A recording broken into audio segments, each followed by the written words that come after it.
All right, I'd like to welcome you all to the session today. The title of this session is The Relevance of Stalin and His Works to Political Struggles Today. And we were to have 5 members of this panel, but at this point we have 3 members because 2 of them could not make it.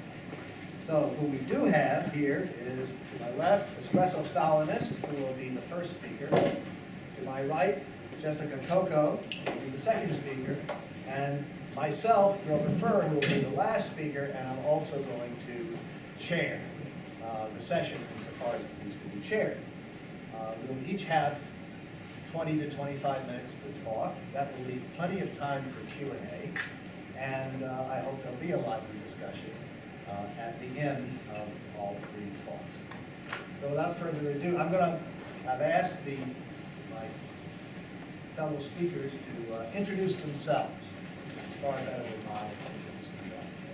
So without further ado, Espresso, please introduce yourself and let's hear your presentation. Well, first of all, I'd like to thank everyone for being here. Thank you very much for coming in. I'd like to thank my fellow panelists for coming here as well. And I'd like to thank the Stalin Society of North America, the SSNA, a new organization, for making this possible. Without them, none of this would be possible. I wouldn't be able to be here today. So I'd like to send a sincere thank you. I'm Espresso Stalinist. Some of you may know me from a website I run. It used to be a WordPress blog. Now it's espressostalinist.com. Marxist-Leninist theory, history, theoretical articles, reprints, the like. Check it out sometime if you haven't. First off, before I get started on my talk, I just wanted to give a brief introduction to the SSNA's history. I'm just going to read this here. The SSNA is the result of many months of hard work and many years of hopeful emulation. In London, in 1991, as some of you know, the Stalin Society UK was formed as an organization whose stated goal was to refute anti-communist and anti-Stalin libels and slanders through rigorous scholarly research and vigorous debate. Over the years, the Stalin Society UK has contributed a number of very influential and well-received articles dealing with the Stalin period of Soviet history, and has conducted and sponsored numerous education events, forums, and symposia. The success of the Stalin Society in Britain made many of us on this side of the Atlantic wish that we had a similar organization on these shores. Well, on March 8th, 2014, that became a reality. The Stalin Society of North America held its founding congress in Cambridge, Massachusetts. We hope to not only continue in the tradition of our British comrades, but to expand and deepen the work of reclaiming the history that was stolen from us. Our aim is nothing less than the overturning of the Cold War anti-communist historical paradigm and the restoration of history's original and correct verdict of Joseph Stalin as one of the titans of the 20th century and one of the central figures in the history of progressive humankind. But we are not merely a collection of antiquarians, and this is not just a historical society. Our mission is consciously and provocatively political. To defend Stalin is to defend socialism, to stand up for a better, a more just and humane world. By defaming Stalin, conservative and anti-communist historians and commentators have attempted to demonstrate that no alternative to capitalism is possible, and that any attempt to establish such an alternative will fail, monstrously so, in fact. We say no. We say that a new world is not only possible, but practical, indeed necessary, and we say that the successes and achievements of the world communist movement, and particularly the Stalin era of the USSR, are there as proof. Through research, scholarship, and reasoned argument, we seek to popularize that proof and reestablish that truth, once shared by millions, that socialism is the road to human progress, fulfillment, and freedom. So, that should be plenty of information for you to chew on about the Stalin Society of North America. If any of you are interested in that, get me after this. But for now, on to my talk. The subject of my talk is Stalin and the Colonial Question. I hope you enjoy it. The relevance of Stalin's work on this issue, both to history and what we face today, is the subject of my talk. In an article entitled The which led me to Leninism, published in April 1960 to celebrate the 90th anniversary of Lenin's birthday, Ho Chi Minh recalled his early days as an activist. At the time, he admits his Marxism was still in its infancy, and that he didn't understand the particularities of the debate between the Second and Third Internationals, nor the true historic importance of the October Revolution, nor, according to him, quote, what was a party, a trade union, nor what was socialism nor communism. He further elaborates, what I wanted most to know was which international sides with the people of colonial countries.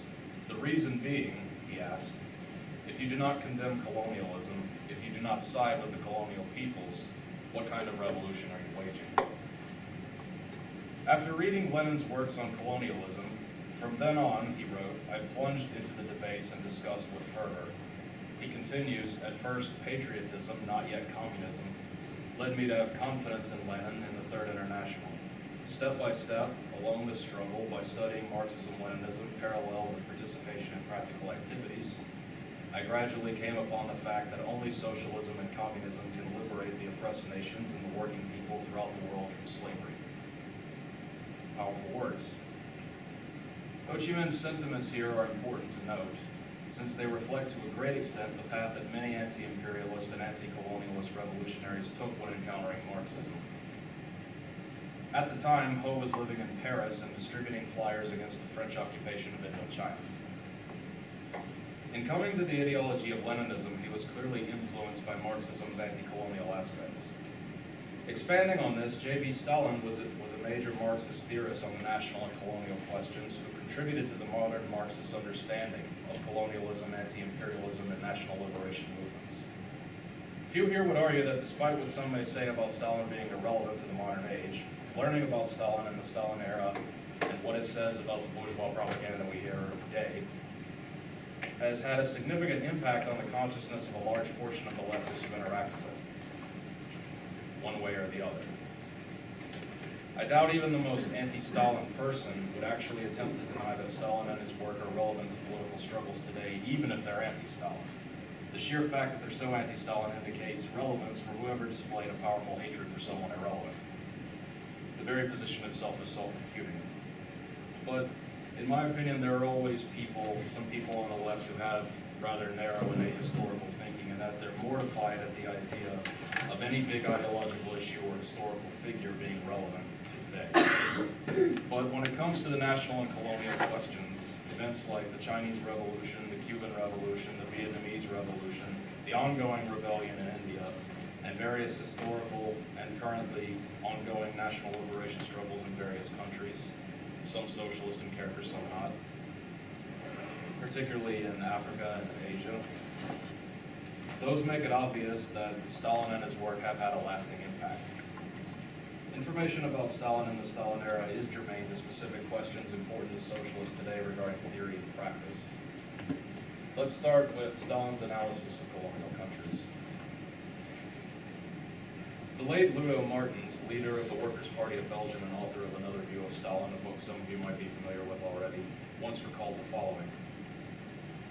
In 1994, I gave a talk on Stalin in Paris. An Algerian communist intervened to recall the 5th of March, 1953.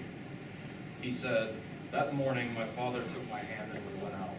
I saw how upset all the Algerians looked and how the French were rejoicing. I asked my father what had happened. He gravely replied, Stalin is dead. I asked who Stalin was.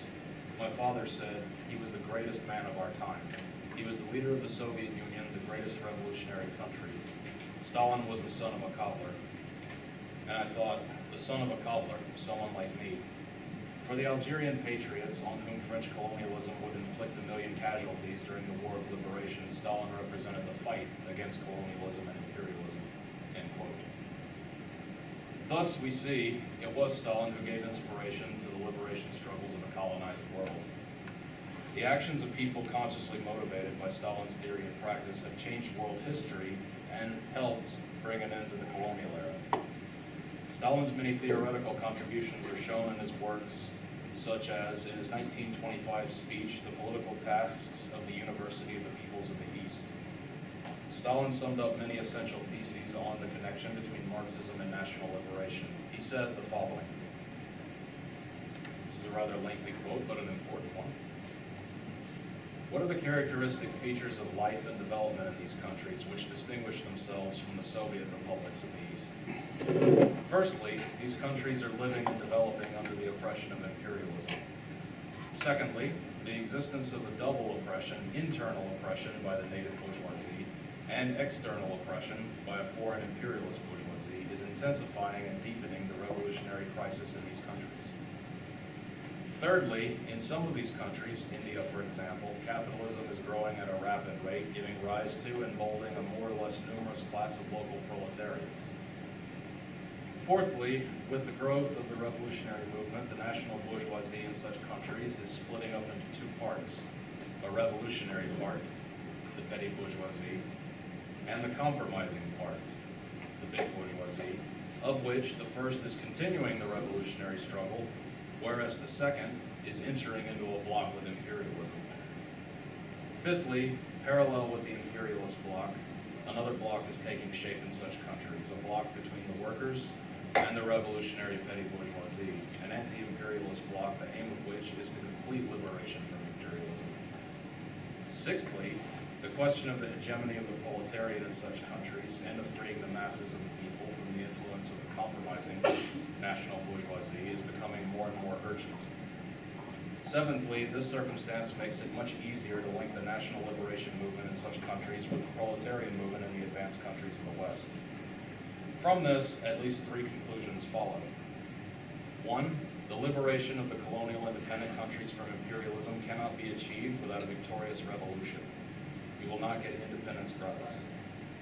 Two, the revolution cannot be advanced and the complete independence of the capitalistically developed colonies and independent countries cannot be won unless the compromising national bourgeoisie is isolated, unless the petty bourgeois revolutionary masses are freed from the influence of that bourgeoisie, unless the policy of the hegemony of the whole proletariat is put into effect, unless the advanced elements of the working class are organized in an independent communist party.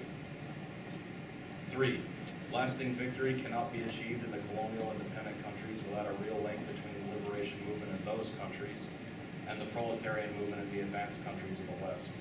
The main task of the communists in the colonial independent countries is to base their revolutionary activities upon these conclusions." End quote.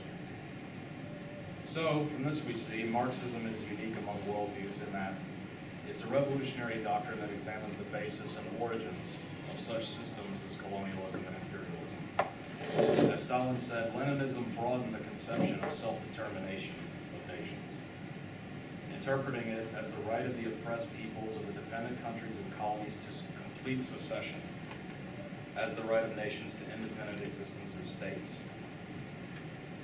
A lot more on this if you read Stalin's book, Marxism and the National Question, because the theory in that book, the theory of the national question, greatly differentiated itself from earlier theories which did not include the right to self-determination, such as cultural national autonomy that was coming out of Austria-Hungary at the time. Understanding of the system of colonialism with the era of imperialism and neo-colonialism that followed, that we live in today, is the only way we can recognize these phenomena and bring them to an end. Now, as I said before in my live stream talk on Stalin's work, Marxism and the National Question, some of you may have seen that. If not, I recommend checking it out. It's going to go up on YouTube at some point. It's still got some editing process to do, but that'll be up soon.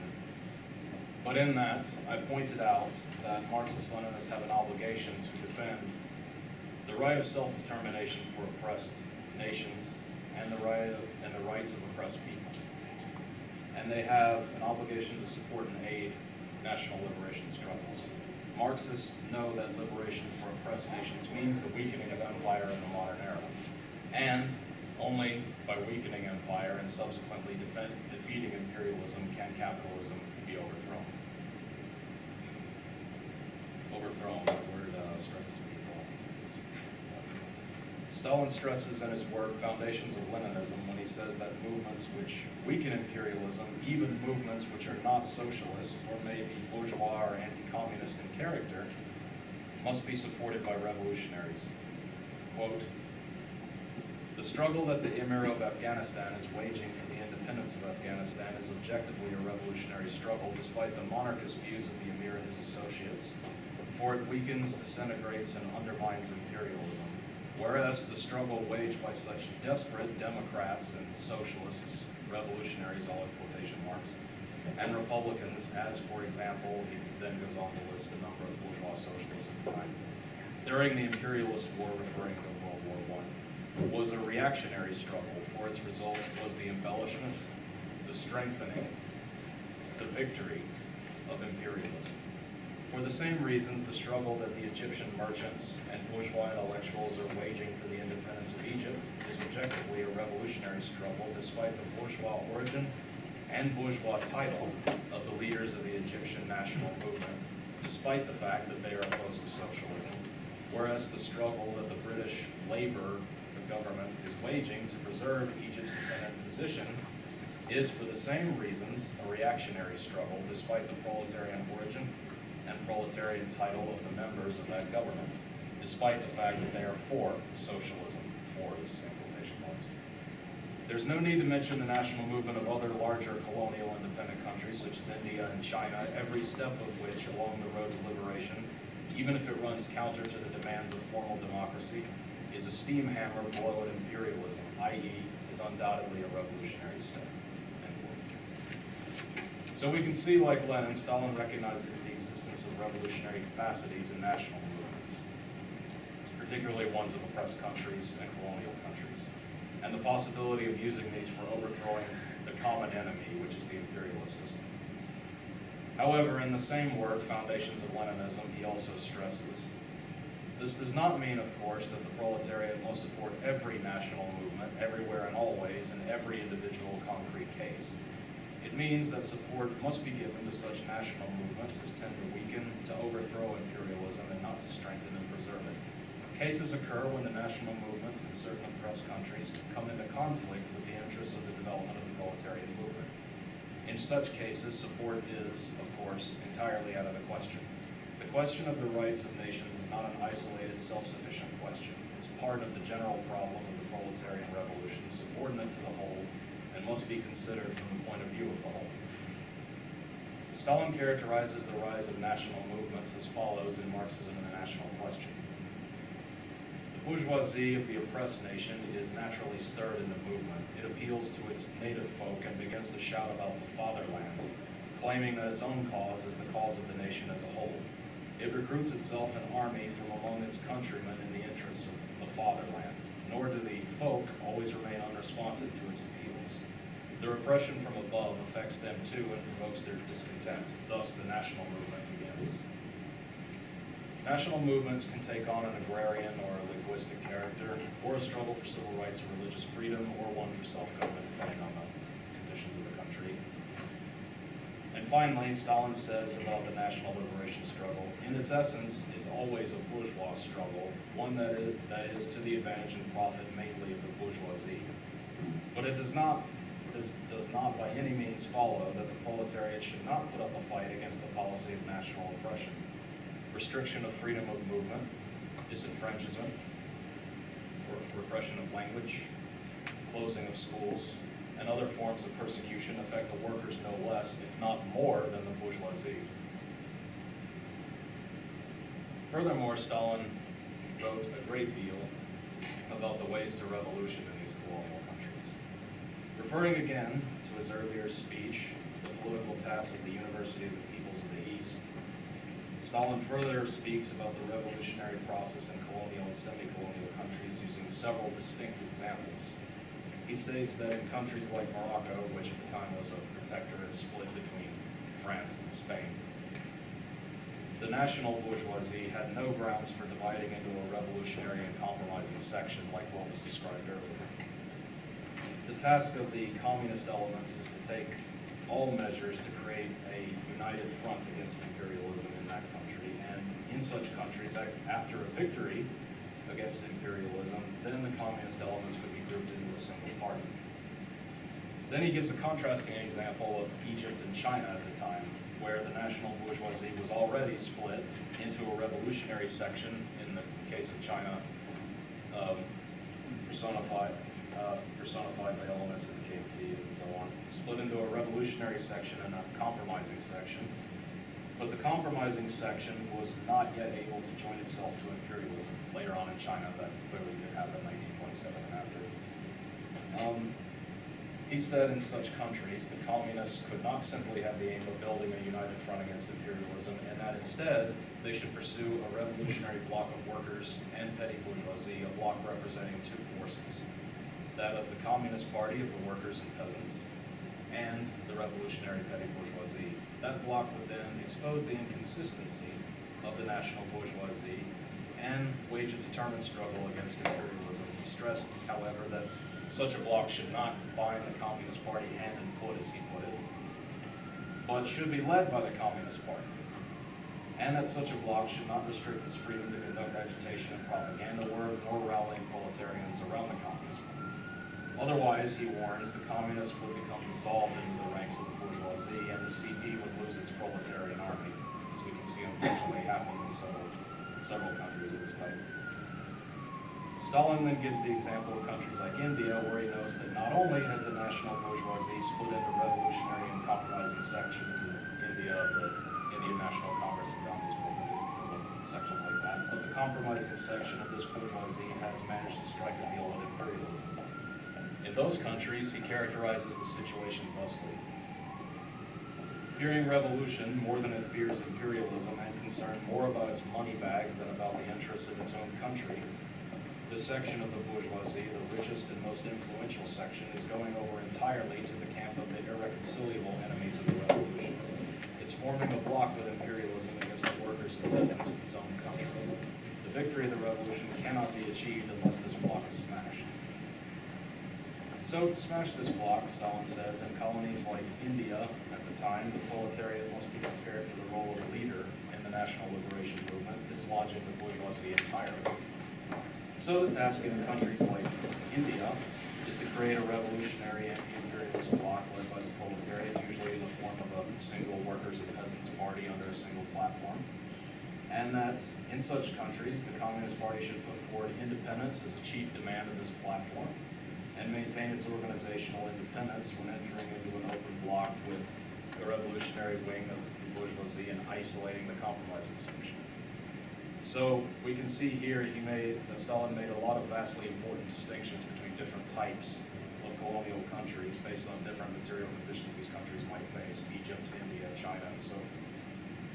So Stalin's theory acted as a guide to action for many what are now former colonial countries, and that led successful national liberation struggles.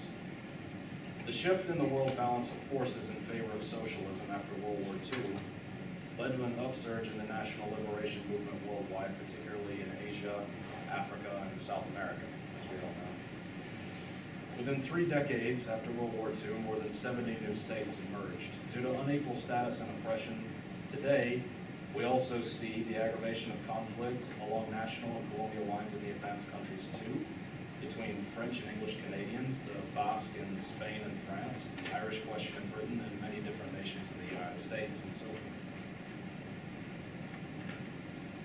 Furthermore, briefly on the national policy in the Soviet Union, it's worth noting that the Soviet Union found a proper Marxist-Leninist solution to the national question within the Soviet borders. Tsarist Russia, before the revolution, used to be called the prison house of nations, where the national question and the colonial question were very acute. Jews, Ukrainians, Belarusians, Tatars, Turkmen, Georgians, Armenians, and other nationalities were oppressed and treated as colonial peoples within the Russian Empire. They were subjected to severe economic exploitation and deprived of political rights even more brutally than the Russian people. Their cultures were not recognized, and the use of their languages was often punished. After the October Revolution, the very first official documents of the Soviet government, the Decree on Peace, the Declaration of the Rights of the Peoples of Russia, and the Declaration of Rights of the Working and Exploited Peoples, guaranteed the right of peoples and nations to self-determination, the abolition of all national privileges and restrictions, and the right of national minorities to develop freely. W. E. Du Bois once said of Stalin, as one of the despised minorities of man, he first set Russia on a road to conquer race prejudice and make one nation out of its 140 groups without destroying their individuality. Furthermore, during his lifetime, Stalin consistently supported national liberation movements outside the Soviet Union and was instrumental in several historical victories, such as the victorious war in Vietnam, the defeat of the Japanese in Korea, and subsequently the American forces, the War of Liberation in Angola, and many others. And all these Soviet aid was essential for the peoples to liberate themselves. So I think the thesis of Stalin on the colonial question has importance for us today in the era of imperialism. Even though many countries have achieved their independence, also I'm sorry, there was a misprint back there, one right there. The class struggles within those countries and their economic dependence shows we now live in an era of neo-colonialism, which is a more subtle form of enslaving countries. Old-fashioned colonialism, as it was practiced in the 19th and early 20th centuries, has largely been overthrown since once a territory has become nominally independent, it's no longer possible. But at the same time, it would be inaccurate to say that colonialism has been completely abolished in the modern era.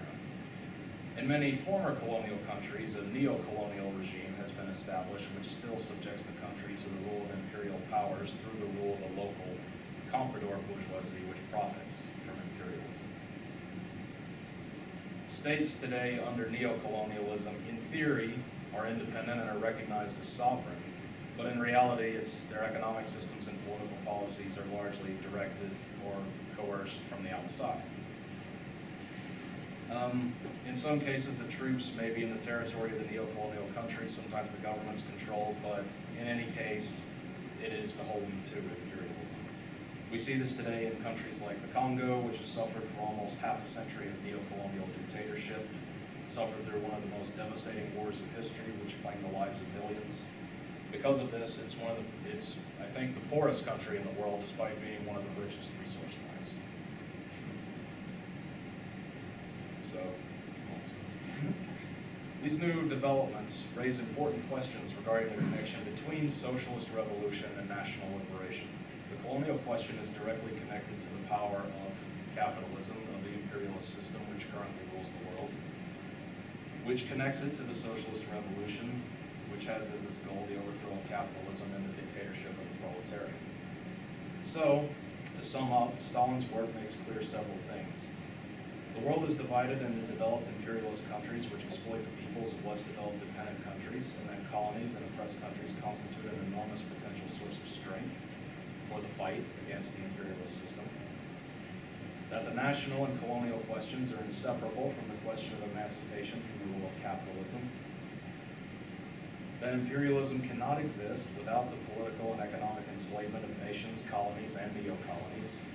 That the colonial, neo-colonial, and oppressed nations and countries that have entered the path of national liberation movement will help bring about a crisis in world capitalism.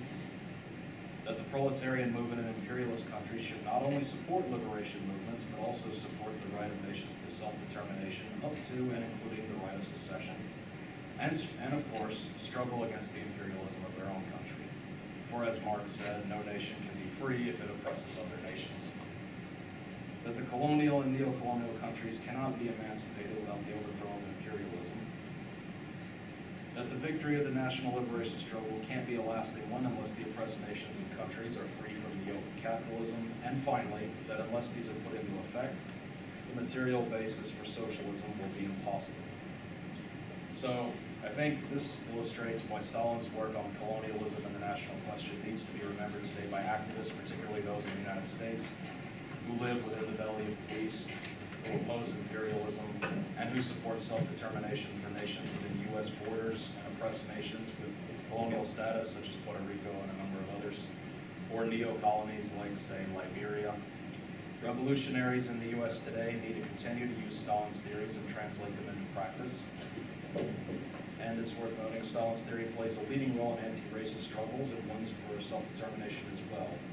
So in conclusion, the theory, strategy, and tactics developed by Comrade Stalin remain the most important for all those determined to win independence and socialism. Thank you.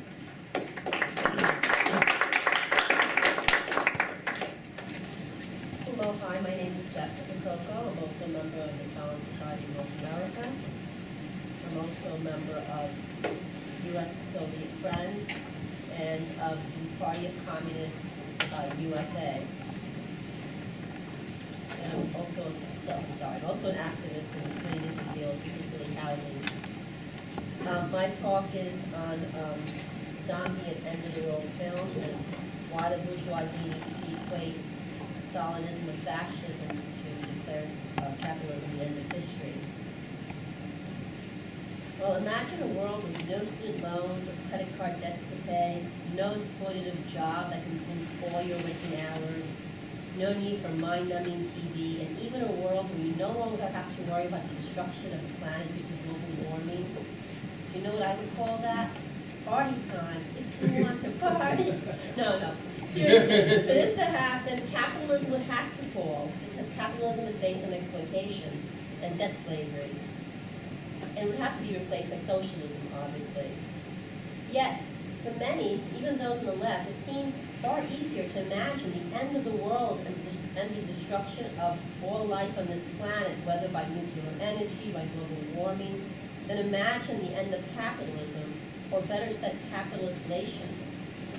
Hegel's quote that the end of capitalism is also the end of history has a prophetic quality today that it did not have at the time. In nearly all the recent end-of-the-world and zombie films of the last 30-plus years, we see images not of hope for the future, but of the world ending or of dystopic worlds. In films from the late 60s to now, whether the Mad Max Road Warrior trilogies of the 80s, The Handmaid's Tale 1990, Children of Men 2006, The Road 2010, Hunger Games 2012, and the recent one currently playing. All these films present us with nihilistic dystopias of one form or another. They represent a Hobbesian as opposed to Lockean worldview, where it's a dog-eat-dog world rather than a world where everyone cooperates to create a rationally and mutually beneficial new government. Most of these films deal with working people just trying to survive. In The Road, people turn to cannibalism. So too are the zombies, whether in The Walking Dead or numerous other zombie films from the time of Night of the Living Dead. In Children of Men, a film I despise, that Zizek praised, we see a dystopic world so nihilistic that there is literally no future for man, as man can no longer reproduce. While looking at great works of art, Theo, the main character, says, how all this can matter if there is no one to see it. The only response to all this is nihilistic hedonism. And the response is, I try not to think about it. Sounds like the general population, doesn't it? The films of today are a radical departure from earlier films, and many silent films, such as George Melas's I'm tongue-tied today, I apologize. In many silent films, such as George Melas's Trip to the Moon, made in 1902, or Dante's Inferno, 1911, The Last Days of Pompeii, 1913, viewers are treated to glimpses of different worlds, still in need of discovery, whether in the past, the present, the future, or in the imagination. Whereas films made between World War I and World War II shifted their focus, instead of different worlds, we tended to see in end-of-the-world films a single future world transformed either by war and/or disaster into a peaceable one-world government world created by men of science. Science will save us is the general motto. Odd, considering it was science itself that caused the massive carnage to begin with due to greater technological advances in the art of killing. In Fritz Lang's 1925 epic Metropolis, costing 5 million Reich marks, Fordism, rather than a socialist revolution, will save the future, as shown by the marriage of the brain and the heart, depicted by the marriage of the oligarch's son to the working-class woman. In Noah's Ark 1928, the biblical flood is compared to the floodgates loosened up by the carnage of World War I. The moral of the story is that, just like God would not suffer the world another flood, this war will be the war to end all wars and will usher in a new era of peace. Never again. Where have we heard that expression? Oh, yes, with the Holocaust. Yet genocide is still taking place. In both Abel Gance's The End of the World 1931 and the sci-fi classic Things to Come in 1936, much of the world has been reduced to rubble from either wars or natural disasters. However, like Noah's Ark, in the ashes of the old world will be created a new world government created by scientists that will usher in an era of eternal peace on earth. Like other films of the time, these films also project an overall sense of optimism. This is especially true of films of the 30s. perhaps puzzling or disturbing since the general population was still reeling from the carnage of World War I, while another was about to begin. Vampire and zombie films are an interesting genre during this period, and also an interesting genre to follow through the decades as a reflection of the changes in society, especially this change from an optimistic to pessimistic worldview. Christianity teaches that men, particularly slaves, must work and suffer until they die. Death is a release from working and the exploitation of this life. What would be a working man's greatest fear and anxiety, but to remain a slave even into the next life? White Zombie, 1931, set in Haiti, exploits just such fears. It was the first zombie film ever made, and the zombies are a metaphor for capitalist exploitation. Non-mindless workers exploited for their cheap labor. Very similarly in Dracula, made in the same year, also starring Bela Lugosi, Dracula, the aristocrat and former feudal master turned capitalist, is literally, not just figuratively, a bloodsucker and parasite who sucks the life out of the working class and uses them. The only reason Dracula survives centuries is because no one believes in vampires. After all, Dracula looks just like us. Just like today, we don't believe there's a ruling class because they look just like us. It's interesting that by 1984, in films like Nightmare on Elm Street, which kind of started the genre, evil can no longer be killed, unlike in the case of Dracula or White Zombie. Zombie films of the 1940s featured exploitations of workers, by this time by evil creatures called Nazis, in such films as Revolt of the Zombies and King of the Zombies in '42. By the time of the 50s, few zombie films were being made, and this was because robots replaced the zombies as mindless workers. While some of the best anti-Cold War, anti-McCarthy, end-of-the-world sci-fi films were made at this time, for example, The Day the Earth Stood Still in '55, or It Came from Outer Space in '53, along with some of the best films dealing with nuclear war and the fallout, such films as When Worlds Collide in '51 and On the Beach in 1959, obviously promulgated by the U.S. dropping 2 H-bombs in Japan and the beginning of the Cold War. This was not true of zombie films for some reason. Instead of a critique on class, racial, and sexual exploitation, we got more zombie exploitation films. Or, as in the case of The Invisible Invaders of 1955, a banal pro-Cold War film where evil aliens want to destroy the American way of life. I guess they must have had a crystal ball and knew that Guantanamo was coming and the incarceration of over 5.8 million Americans. 2 exceptions to this rule: Plan 9 from Outer Space by Ed Wood, a very original and different idea, which deals with aliens reanimating corpses as a way to get mankind's attention in order to warn him of his capacity for danger. The other, The Underrated Teenage Zombies of '59, which tells the story of a mad scientist working on a drug to make the American populace mindless and obedient. I guess he spent too much time researching that he never noticed TV. The banal Nazi genre is seen in zombie films that continue well into the 60s and 70s, as seen in The Frozen Dead of '67 and The Frozen Feast of '70. It would actually not be until 1968 with George Romero's Night of the Living Dead that the zombie genre would take another turn. Zombie films no longer critique capitalist exploitation, and zombies no longer represented the mindless exploited workers or masses, as opposed to people as the ruling elite see us. Instead, the new zombie films would critique neoliberalism, and the zombies became mindless American consumers who consume and destroy everything in their path. This is especially true of Dawn of the Dead, made in 1978, where survivors retreated into a mall, and where every level of the mall depicts a different state of human existence, beginning with the first level, which provides only the basic human necessities of food, water, and shelter, to the actual mall, which represents mainly mindless novelties. One of the main characters in the film explains why the zombies are thronged at the mall's glass doors. He says, "Instinct, memory. It's something they used to do. It was an important place in their lives. In short, The Walking Dead are doing the same thing as they did when they were the walking living. In other words, we are them and they are us. The Walking Dead are metaphors for an American public that has been programmed for deadness to everything but consumerism, which today includes the iPod and the internet.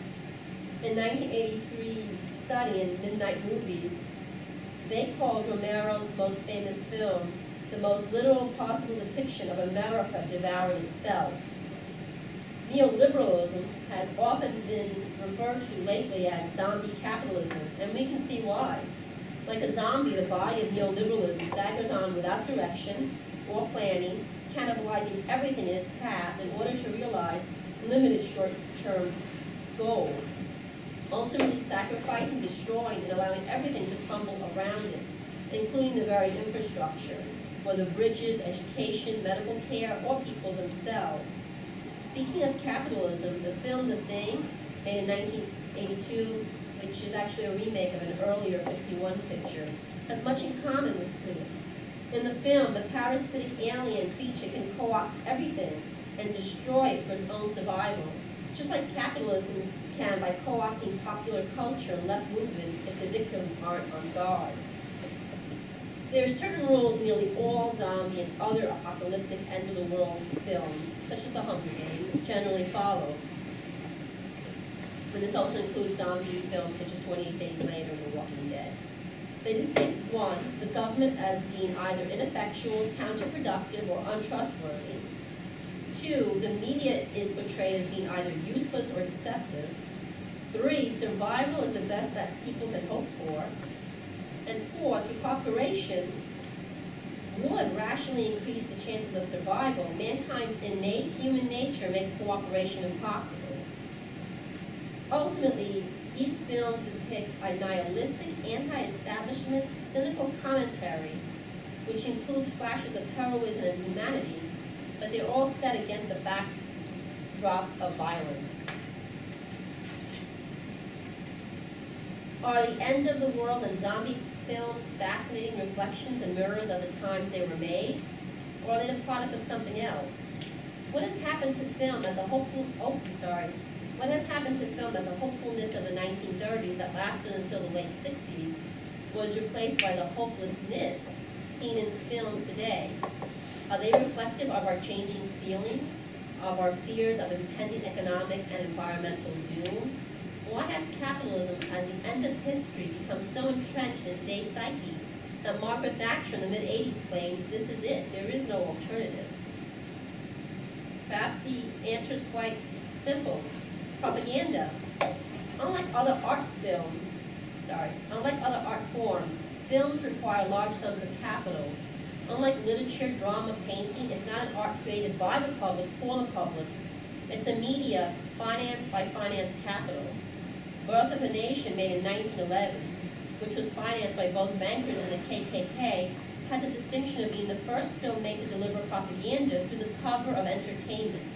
People were meant to come in for the enjoyment, but were to leave indoctrinated. By the way, it was based upon Woodrow Wilson's History of the United States. As leftists, we must keep in mind that in the mass media, that propaganda serves both as a means to indoctrinate as well as to distract. There's a reason why we see shows on TV with such titles as Survivor, Weakest Link, The Apprentice, or The Walking Dead, but not Brotherhood of Man, What Would Jesus Do, or Muhammad, or Heroic Deed of the Week. Roosevelt understood the power of propaganda. After all, he used the medium of the radio to get elected. He once said, "When the spirit of the people is lower than at any other time during this depression, it is a splendid thing that for just 15 cents, an American can go to a movie and look at the smiling face of a baby and forget his troubles." Interestingly, it helped people be hungry as they spent more money going to the movies rather than eating.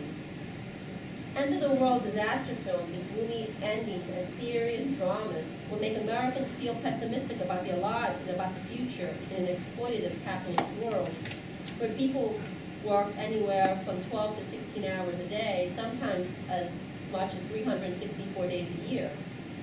Many people died of malnutrition, disease, and just overexhaustion. hope in capitalism needed to be inspired, especially as revolutionary fervor began spreading with the success of the Russian Revolution. In fact, just south of the United States, Mexico was in the midst of the revolution during most of the 20s, and there were still disturbances well into the 30s. Way too close for comfort for the American ruling elite. Roosevelt's job as a ruling elite was to save capitalism. Neither Roosevelt nor U.S. capitalism just woke up, acquired a consciousness, and realized working people 7 days a week, 364 days a year was immoral. Rather, it was the success of the Russian Revolution of 1917, which ultimately was responsible for the New Deal, and European welfare states as much as for Soviet communism, because concessions had to desperately be made to stem the tide. The reforms we enjoy today, whether the minimum wage, social security, education, even the right to drink fresh water, all things we're slowly losing as we speak since the fall of the Soviet Union. Now that we understand why the optimism of pre-70s films, we can now turn to ask why the cynicism and hopelessness in current films. In the spectacular documentary, which I really recommend everyone to see, Century of the South, made in 2002, the answer to this change is explained. The ruling elite just decided that it was easier now to control the masses through cynicism rather than optimism. Hence the change since the 1960s. By creating a cynical citizenry that's distrustful of everything, government, human nature, their neighbors, even morality itself, you can prevent organization.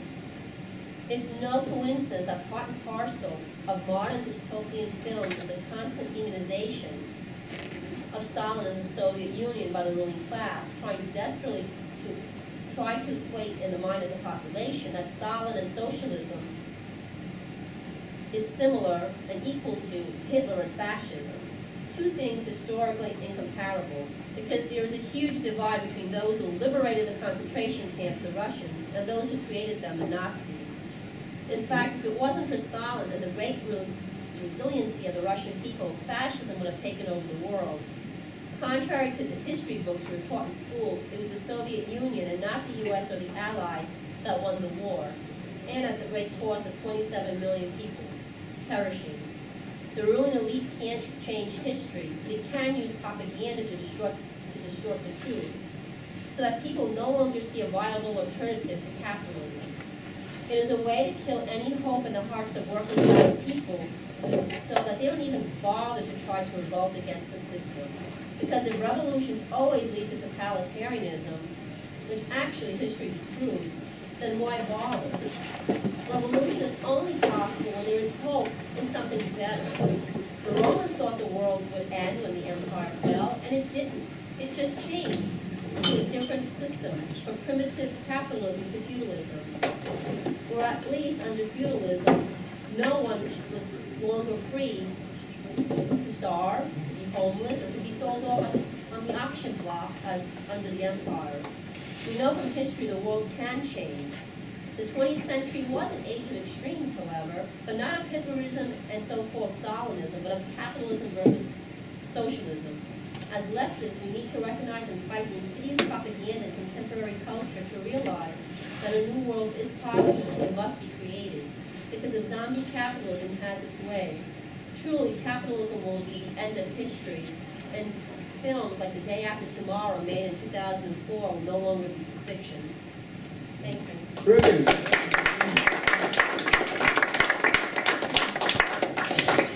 Thank you very much. Jessica, I'm going to ask if you will time me. Okay. So we're going to start. I got a watch here. Okay. It says, this is watch is probably wrong. My watch is still very short, so it won't. Yeah, mine's a floating one. All right, so we're going to 56. Yeah. Oh, thank you.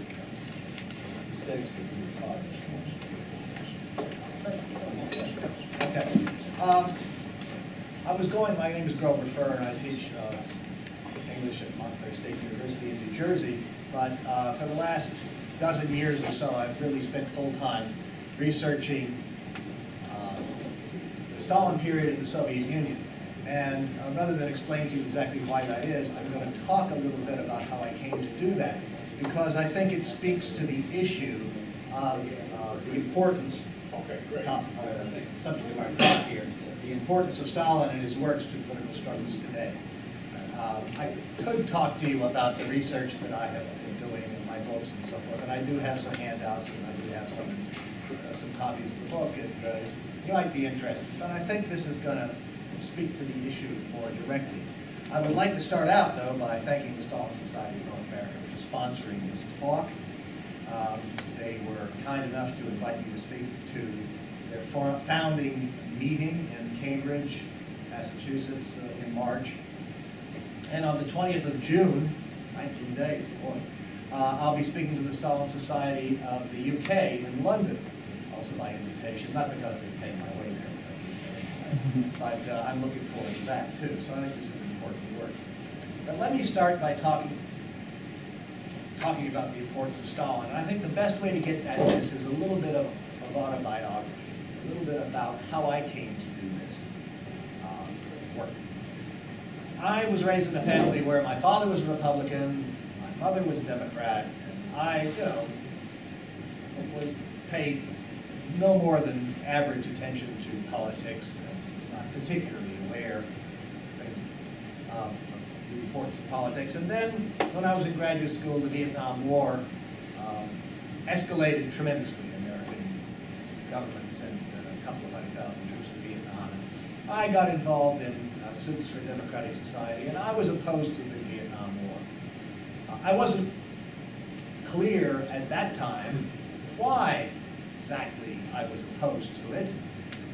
Looking back on that, I think I was very naive, but I just thought that it was wrong for such a large, powerful country like the United States to be making war on a small, basically non-industrial society in Asia, Southeast Asia, and I really didn't know any more than that. So I was involved in the anti-war movement here in New York City. That's where I met my friend Tony Bonovich, who's sitting over here. We were involved together back in those days. And I was at a demonstration one day, and I believe it was in Central Park, and it may have even been in the Sheep Meadow, and where there were just hundreds of thousands of people. And somebody was walking by, a group of people were walking by carrying a Viet Cong flag, and I thought to myself, maybe that's what I should be doing because they're the ones who are actually fighting.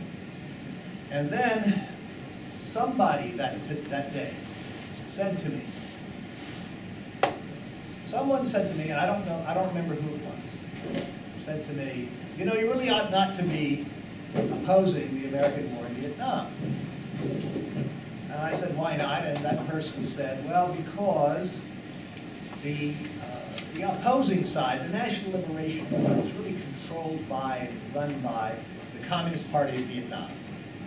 And the Communist Party of Vietnam was formed and was still led by Ho Chi Minh.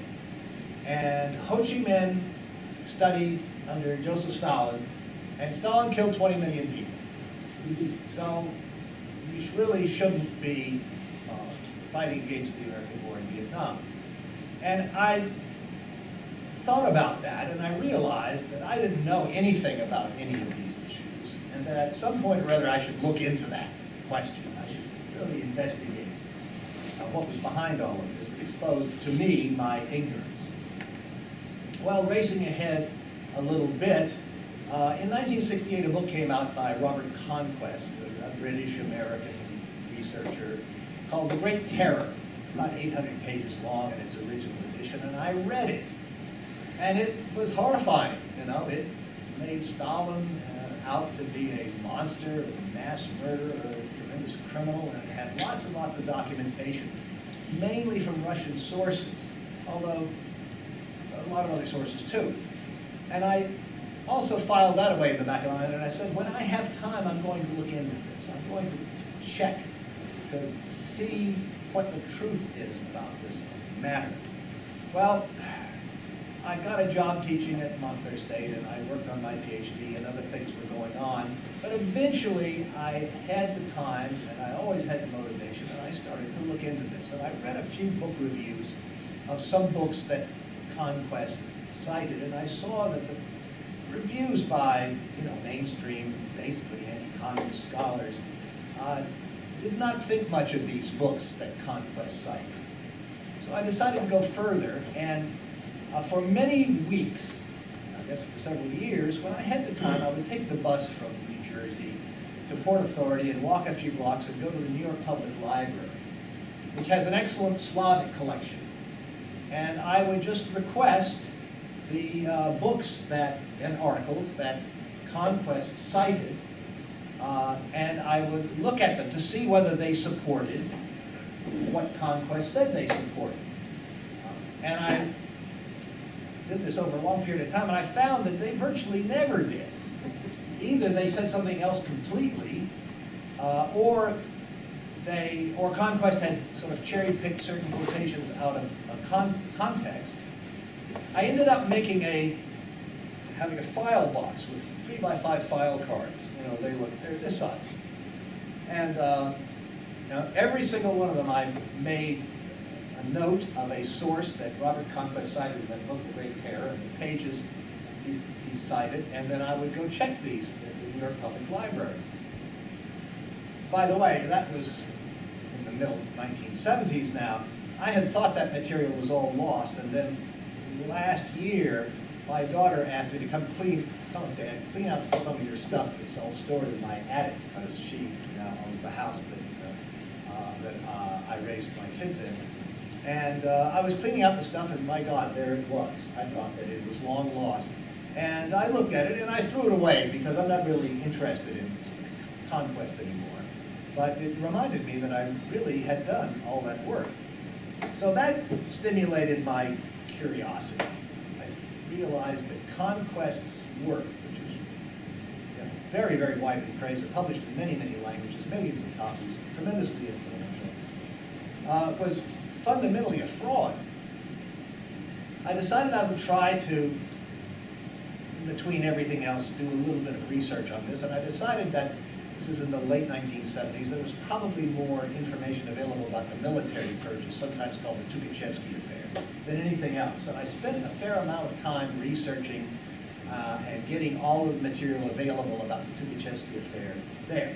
The Tukhachevsky affair was the purges of the military commanders in 1937 in the Soviet Union, and the universally accepted truth at that time, as well as today, is that Stalin had all these military commanders killed either out of paranoia or insanity or because he was jealous of them for some reason or other, but they were basically innocent of collaborating with the Germans and Japanese and of plotting to overthrow the government.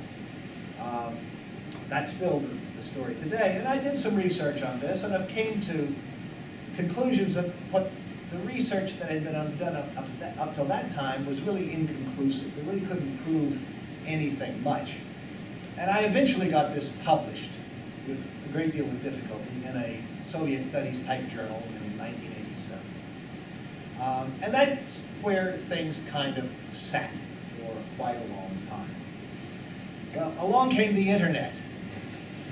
And I said, oh, this is great, I'm going to make my own web page. And one of the things I did was retype that article. And I retyped it, and I put it on my web page. And a couple of years later, I was contacted by a gentleman named Vladimir Bobrov in Moscow, who said, well, I want you to know that your article is the best article that's ever been written on the Tukhachevsky affair, but it's seriously out of date because now a lot of documents have been released from the former Soviet archives. And we know a lot more, or we could know a lot more if we studied them, and I would like you to enlist your help to study them. So Vladimir and I started this process, and in fact, we did write an article, and I have also a whole book. It's on my hard drive. I never got around to finishing it for reasons I'll explain now. And starting to plunge into this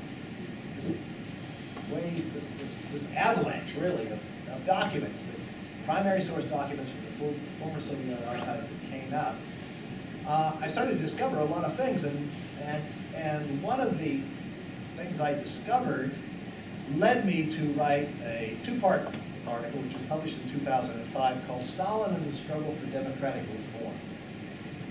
What I discovered, and there's excellent documentary primary source evidence for this, is that far from being a dictator and autocrat, Stalin was very concerned to return the political power in the Soviet Union to the Soviets and to get the party out of directly ruling the Soviet Union and to create a an elective or representative system, which of course wouldn't be permitted to overthrow socialism, but nevertheless would empower the population in a way that had not been done up to that time. So I realized this was a very important result, which is known only to a fairly small number of people in Russia, where some research had been done on that. And I wrote this article. It really didn't, therefore, represent any of my research, but really my popularizing or making available to a non-Russian speaking audience, to an English reading audience, some research that others had done in Russia. I published that. In the process of all of this, I ran across some data, some documents in the archives among the materials that were being published in book form that I was beginning to order from Russia in Russian.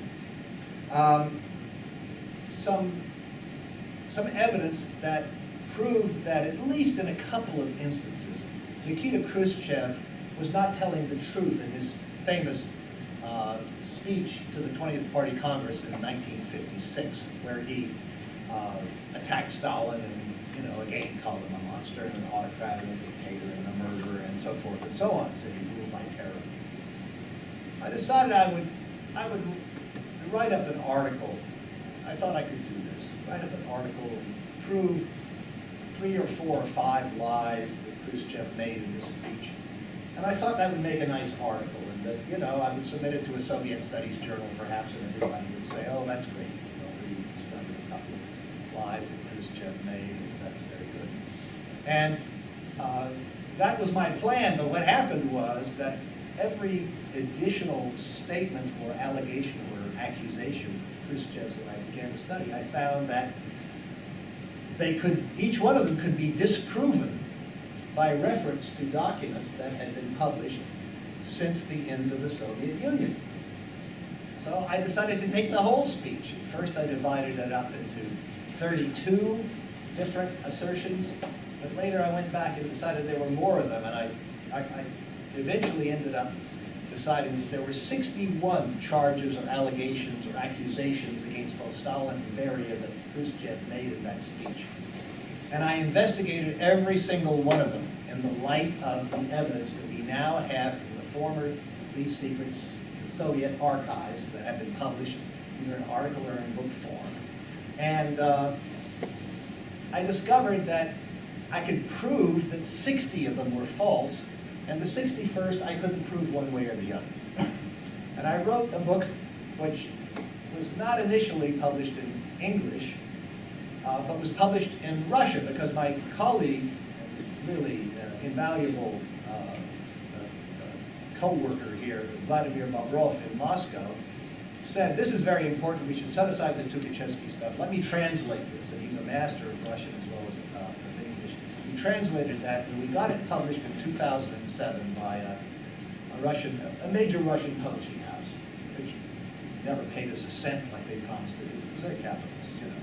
But that wasn't really what we were out for anyway.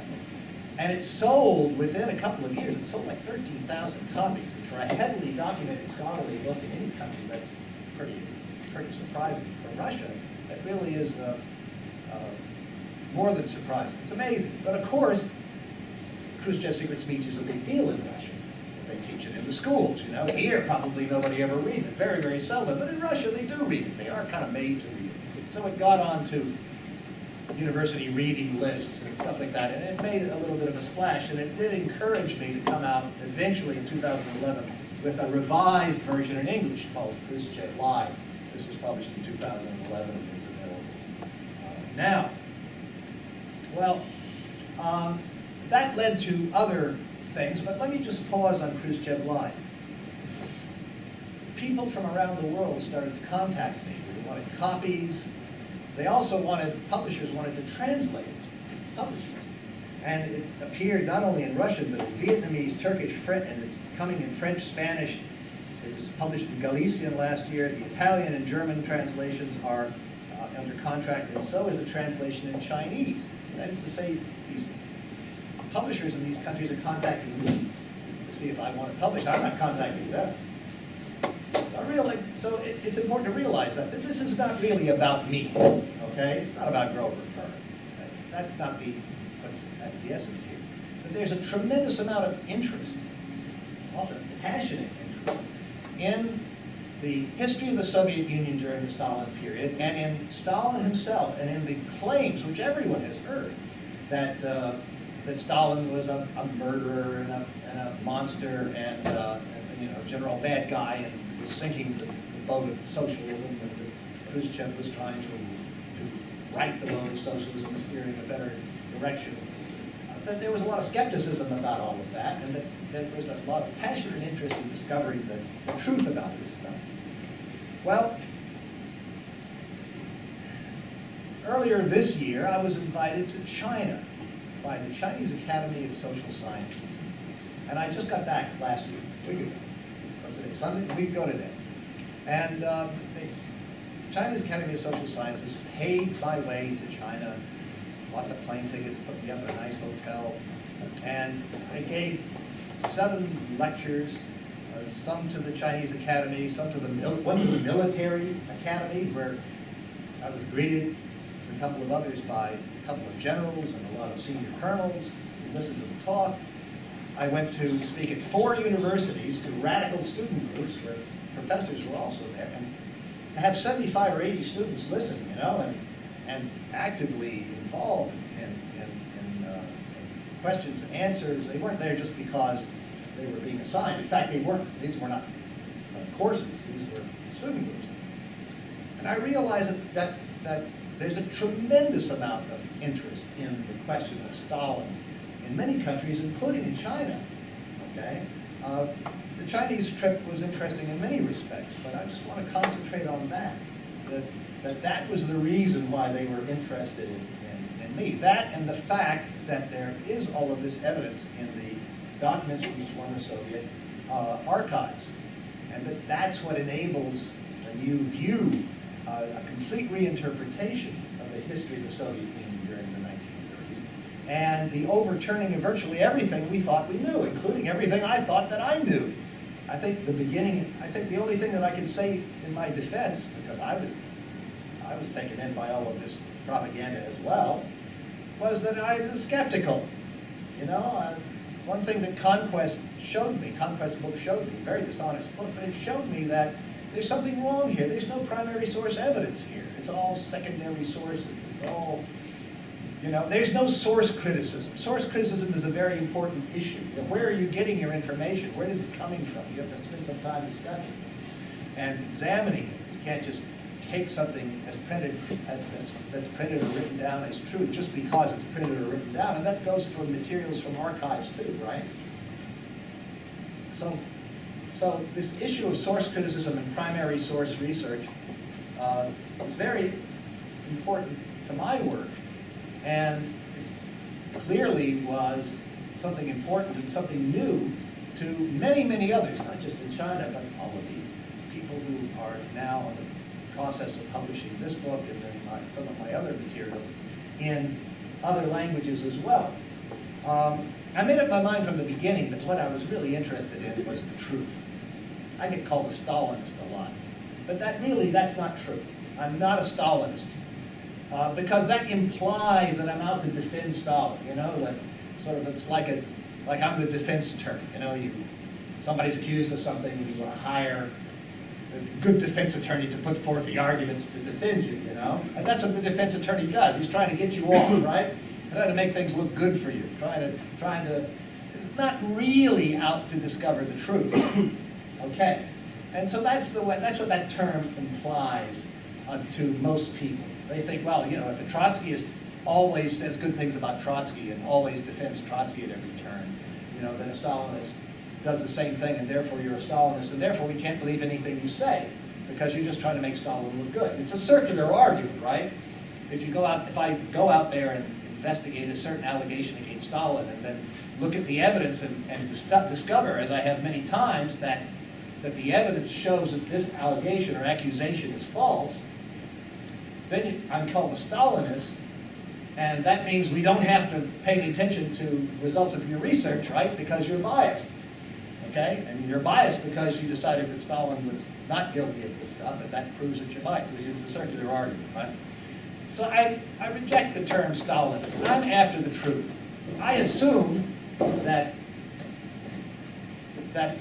most of you or all of you are after the truth, and I also assume, very good, thanks, that the truth is what we should be interested in. If we're going to, I am totally sympathetic with the desire for building a better world and a communist future, but if we're going to learn positively and negatively from the lessons of the very dedicated and intelligent and critical and people who went before us in the communist movement of the 20th century, we need to know not only what they did that was successful, why they failed, because they did fail. That movement did not create a communist world. We need to therefore we need the truth. Only the truth is going to make us free, so to speak, right? So I'm after the truth. I'm not out to defend anybody. If Stalin murdered somebody that he shouldn't have murdered, he did something he shouldn't have done, I want to know about it, right? Doesn't mean we're going to do it, but we need to know this. And so that's what I study, and I think that's why people are interested insofar as they are interested, and many people around the world are interested in the research that I've done. Last year I wrote an article that shocked me. I mean, I wrote it up about the Cannon massacre. Some evidence came out that proves that the Soviets, the story that the Soviets killed all these Polish prisoners of war, the mainstream narrative of the Cannon massacre cannot possibly be true. And it's all being hushed up. So I wrote an article about that. I was pretty much convinced for many years that the Soviets were guilty. I mean, there seemed to be this evidence that Gorbachev came out with and Yeltsin came out with that they were guilty. I said, wow, I guess they did it. And then I studied the issue a little bit and became sort of an agnostic, but now I know it's not the case. I never expected that issue would be resolved in that way. I really am out for the truth. My current book, which will be out very shortly, at the end of this month, thanks to Red Star Publishers, the U.S. Friends of the Soviet People, is a book in which I show that every allegation made by Timothy Snyder in his latest bestseller book, Bloodlands, Europe Between Hitler and Stalin, is false. Snyder compares Stalin to Hitler and the Soviet Union to Nazis. At every turn, there are hundreds and hundreds of allegations. I've checked every single footnote, and of course also already know a fair amount about this history. I've checked all the footnotes, most of which are in Polish and Ukrainian, which I had to learn or get a reading knowledge of in order to do this work. And they're all false. All of it. So I wrote this book up, and it's coming out next month, July the 1st, more or less. My next book is on Leon Trotsky in the 1930s, because now we have the Trotsky archives that are open, as well as the Soviet archives. It's a basis now to have a completely different interpretation of what was going on then. So let me just conclude. You don't have to take my word for it. Please don't. But the question of Stalin is a vital question today. People all around the world say that it is important. In fact, probably fewer people in the United States than many, many other people, right? It is a very important question. Millions of people understand that an accurate understanding of the communist movement of the 20th century is the most important task facing the working class of the world today. And the primary sources permit us now to break through this wall of anti-communist propaganda, lies, fraud, falsification, and get at the truth so that we can then analyze the truth, learn from the successes, learn also from the failures and mistakes, and do better the next time. So I think that this is widely understood by many, many people around the world. It isn't really about me. I am just participating in that struggle. And to the extent that you can, I would like to invite you and many, many others beyond you to do likewise, okay? We need to all do this, to try to find out the truth so that we can move ahead to a better future. And thank you for your attention today.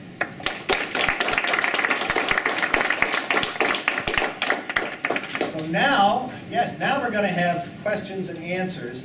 And let's keep the statements to a minimum. I know it's very hard. We're all political people here, and everybody wants to make a statement. But let's keep it down and really try to get into Q&A and back and forth, if possible. Yes, sir. Two quick questions. One, In your research about Khrushchev, you discover anything interesting about the so-called transfer of Crimea by Khrushchev to the Soviet Union?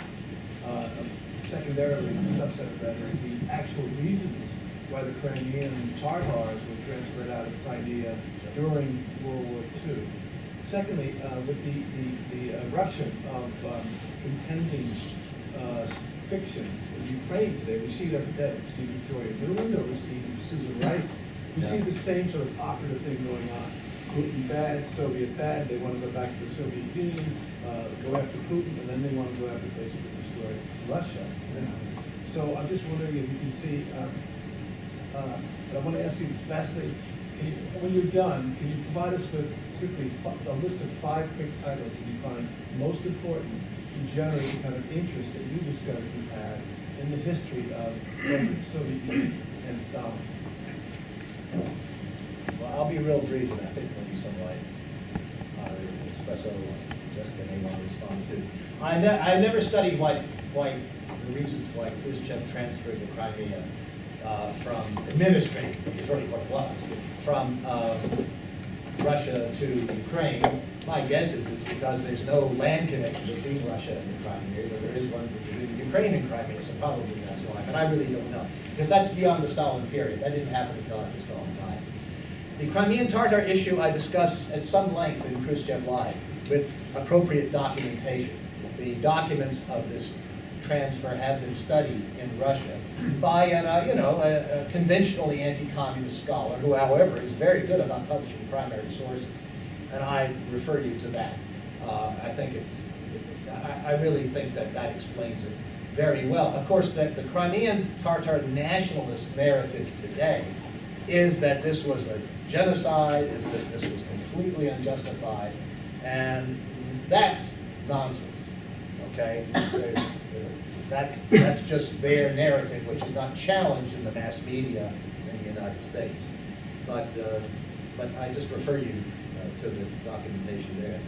About Ukraine, well, in 1991, I've talked with some people. In 1991, everybody who had lived in what's now the Ukraine, at that time was the Ukrainian SSR, woke up and they found out that now you're in a new country. Guess what? Now you're in a separate country, you have to have a separate passport, and what's more, within 2 or 3 years you have to learn to speak Ukrainian, if you didn't know before. Now, Ukraine is a multinational, Ukrainian SSR was a multinational state. There are Poles and lots of Russians and Ukrainian speakers. And particularly since 2000, although it started before that, there's been a big effort by the Ukrainian nationalists to restrict the rights of non-Ukrainian speakers. Ukrainian nationalists, by the way, were basically produced a law. And after World War II, they predated World War II, but after World War II, they were supported by the British and Canadians, particularly the United States CIA. And when 1991 came, they flooded back into Ukraine and formed the educational infrastructure for the new state. So they now teach all this Nazi-generated Ukrainian nationalist propaganda as the truth in Ukrainian schools. And of course, it's not the truth, and I discussed some of this in my talk yesterday, and a lot more of it is discussed in my book on Blood Lies about Stalin, that could come out in a month. But yeah, the Ukrainian nationalists are very powerful, and they are the main force, political force behind the Maidan Square takeover of Kiev and the chasing out of Yanukovych, who probably is a crook. I mean, they're all crooks, they're all capitalists. Sometimes they all crooks. And the Russian-speaking population, mainly eastern Ukraine, are obviously right to feel threatened. I don't think that they're going to secede. I don't think that the Russian government wants them to secede. I think they want them to stay in Russia, in Ukraine, so that they'll counterbalance to some extent the nationalists, so that Ukraine will remain more or less neutral as opposed to hostile. After all, if all the Russian speakers somehow or other were to leave Ukraine, that would leave only the Ukrainian nationalists in control, and Russia would have yet another hostile state on its borders. So I don't think that's going to happen. But certainly, the Ukrainian nationalists are very powerful in Ukraine. Ukraine is the only country where monuments and streets are named after a fascist mass murderer, which is Stepan Bandera, who is the leader of the Organization of Ukrainian Nationalists. There are monuments in Western Ukraine to Bandera, and in Eastern Ukraine there are monuments to the victims of the OUN. So this is a severely split country, and that's the origins of all of it. And by the way, just a word about referenda. Nobody gave a referendum in Ukraine to anyone in 1991 saying, do you want to be this territory to be part of Ukraine? Do you want to be part of Russia? Do you want to do something else? There was no referendum now. So whatever the problems may have been with this Crimean referendum a few months ago, I mean, at least it was a referendum, right? That never happened before. It never been to happen. 5 titles. Let's deal with that at the end. Yes, sir. You've told us what Stalin did not do, but Yeah. when he was running Russia, he began when the country was in a sorry state. Yeah.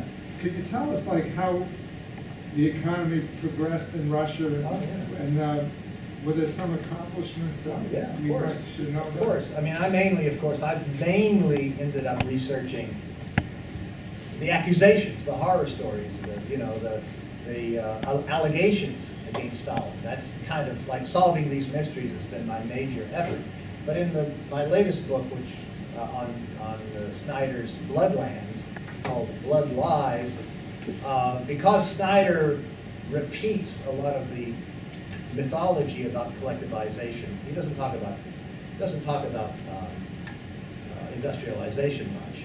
There are some good books on Soviet industrialization published in the West, but because Snyder repeats the Ukrainian nationalist falsehoods about the Holodomor, the deliberate starvation, and about how collectivization was responsible for it, it was a bad idea, and so forth. And that idea, by the way, is still the mainstream view in Russia today. That's what the government promotes. They promote the idea that collectivization is really bad. I did a lot of research into that. And there's very good Western scholarship written by non-socialist, non-communist, but objective scholars to show that collectivization was a tremendous reform. Probably collectivization was the greatest, most successful feat of social engineering of any country in the 20th century. Russia has had, I talked about this yesterday, right? Russia and Ukraine, that territory, had famines, serious famines, every 2 to 3 to 4 years for at least 1,000 years. And it had 3 or 4 of them, depending on how you count them, in the 1920s alone. And the reason collectivization was designed was not to exploit the peasants in order to industrialize, it was to stop this endless cycle of serious famines where millions of people, and usually the poorest people, died. Because of course it was always the poorest who couldn't afford to buy the food. And collectivization was very successful in doing it. The last famine was the famine of 32-33. There was never again a famine in the Soviet Union except for the famine of 46-47. There was a serious famine in 46-47. I was going to go out there and research that, and then Stephen Wheatcroft, who was a top-level bourgeois academic researcher, who happens to be in Australia now, but he was with R.W. Davies in Birmingham for many years, and they were successors of E.H. Carr, who's a rather famous history of the Russian Revolution. Very well-respected, highly published researcher. Wrote an article 2 years ago, published an article on the famine of 46-47, and showed that this was caused by environmental causes, that the Soviet government did its best, that it was not even handled incompetently, much less in a criminal manner. So I didn't have to do that research. Beecroft did it, that's fine. So basically, with the exception of that, that was the end of the famines. There's never been a famine since then. That was because of collectivization. So it was a tremendous success. As I said, industrialization, there are some very good books, Western books about that. I don't think it's denied that the Soviet Union was very successful in industrializing and could never have defeated the Nazis, forget about anything else, had it not industrialized, because of course it needed a modern army to defeat the Wehrmacht, right? And Blitzkrieg, and it did that. I really don't want to say any more about that. Yeah. Yes? You didn't mention your Kirov book. Why don't you mention that? Oh, yeah, well, I did research. Okay, in 2010, Matthew Lino, who's a professor of Soviet history at University of Rochester, published a book called The Kirov Murder in Soviet History. It's 800 pages long. It's published in the Yale University Press series called The Annals of Communism, which is a very highly touted and highly respected series. It's 800 pages long, a lot of documents in translation. And I knew this was coming out because I had been reading Lino's stuff all along, And it came out and I read it, and then I read it again, and I ended up reading 4 times in a row because I couldn't believe it. His conclusion was that Leonid Nikolaev, who assassinated Sergei Kirov, the head of the Leningrad Communist Party, on December 1st, 1934, was a lone gunman. And Stalin made use of this assassination to falsely accuse and then execute all kinds of victims. Not only at that time, but also it's the key to the Moscow trials of 36, 37, 38, the famous show trials. The Kirov assassination is a very important aspect of those trials. You read those transcripts, study them carefully. Lino comes to the appropriate conclusion, the only officially tolerated conclusion. Any other conclusion is taboo in respectable Soviet history circles. Comes to the conclusion that Nikolaev was a lone gunman and that Stalin framed everybody else. The reason I read this book over 4 times was I couldn't believe it. He has no evidence whatsoever that this is true. And there's a huge amount of evidence that it's not true. I was shocked, and I shouldn't be shocked by stuff like this because I found it a lot. So I decided I had to set everything else aside, Tukhachevsky and Trotsky and other kinds of stuff, and just research this. And so I ended up writing this book. It took me a couple of years, called The Murder of Sergei Kirov. And it turns out that the Kirov assassination is also the key to the Moscow trials of 36, 37, 38, which is fascinating and which lots of people have heard about. They think they're all phony, they think they're all false and that all these people were really innocent and so forth. No evidence of that. And it's also the key to the military purges. And at the end I have a couple of chapters about the military purges because that comes up there too. So, and we have lots of evidence now that these generals were guilty, including non-Soviet evidence from outside the Soviet Union. So it turned out to be even more important than I thought. You never quite know where something's going to go when you get into it, right? You don't know what path it's going to take. And so it's fascinating, and I think it's important, more important even than the Kirov murder itself, which itself has been. By the way, just one last thing about the Kirov murder. Nikolaev, the man who shot Kirov on December 1st, 1934 in the Smolny Institute in Leningrad, his plan was to kill himself right afterwards. He was what they call in Russia a smyernik, which means somebody who's going to kill him as a suicide, not a bomber, but a shooter here, right? He was going to kill Kirov with one bullet, kill himself with the other bullet. He had false diaries planted in his house. It was going to completely obscure the trail to the real conspiracy. But he screwed up. He was so nervous that he shot at his head, and all he did was glance against his head, and he fainted. So he was put under interrogation. And he didn't have a cover story. He wasn't supposed to be here. So he started going, blah, blah, blah, blah, blah, blah, blah, what am I going to say? And he started to talk, he started to make up one story after another. First of all, it was a whole bunch of different stories. And secondly, none of them made any sense. So pretty soon, the interrogators managed to get to the point where he was contradicting himself, and the truth started to come out. And that's what investigators do. They keep you talking. He was willing to talk. And he talked and talked and talked, and finally the truth started to come out. And that's how they picked up this thread, and they did all this detective work. They didn't torture him or any of that kind of stuff. They just kept him talking because he had no backup story. This was not supposed to happen. So it's a fascinating detective story. If you like detective stories, it's a great detective story. Like the Katyn, I have a page on the Katyn murder, the whole Katyn massacre issue, which I call kind of irreverently the Katyn Forest whodunit. It's like fascinating. On top of the importance, whatever importance that they have, it's just fascinating to me, this stuff, because you discover that we've been lied to all our lives. Do we have any questions for my 2 co-panelists? I will certainly be glad to answer questions. Well, I just wanted to bring up that, Yes, by the way, the certainly. Soviet Union was one of the first countries to, thinking of the 5-year plan, they did it without child labor. Yeah. We had child labor in the United States until 1934 or so. Still going on. Yeah. And they also had a 44-hour work week at the time, something that we did not have. A lot of people still don't have it. Yes, a lot of people still don't have it. Very So, good. I mean, there's a lot of reforms. I'm trying to think, also Social Security. I mean, we did not have Social Security again until 34, 35. I'm sorry, I was in and out of the hospital. I'm a little bit spaced out still, but, Espresso, you have any comments to make here? One question. Oh, I knew these. We think it's come up. I was going to interject. You asked for a couple readings that for people like interested in Stalin stuff. Right off the bat, a few that I would suggest. First off, Mario Sousa's Lies Concerning the History of the Soviet Union is an excellent starter. A lot of people, that's the first essay that really made an impact on us. There's a lot of hard data in it about like the so-called gulags and everything.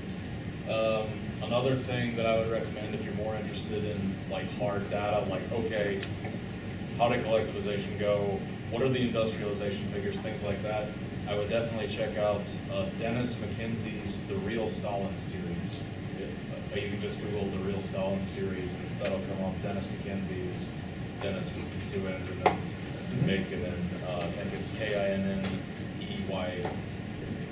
Dennis McKenzie, the late Dennis McKenzie, did some great work in compiling a lot of different sources for that.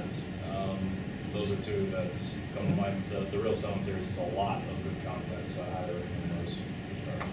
Yes, sir. I'm moving around this way, so we're going to get to you.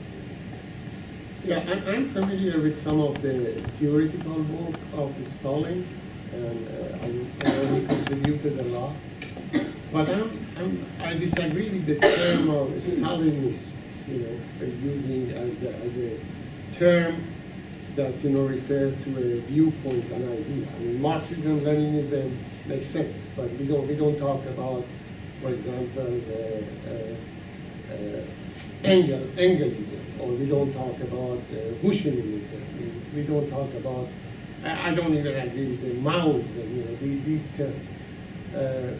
They contributed a lot, and part of that is there. So, first of all, and I understand from the bourgeoisie point that why they put Stalin and Hitler always in the same, things and attack them, Stalin and Hitler. But I don't understand the hostility of left toward Stalin, from the left viewpoint, that they attack Stalin more than any character that we could see in this. From the right is completely understood. First of all, where the term of Stalinist come from, and you agree that is a term Stalinist is correct, or it should not be used in agriculture. And each leader, they might make some mistakes. That's completely natural. If you are in the power, you make a decision, you make mistakes, but it doesn't make you that you are the same as Hitler.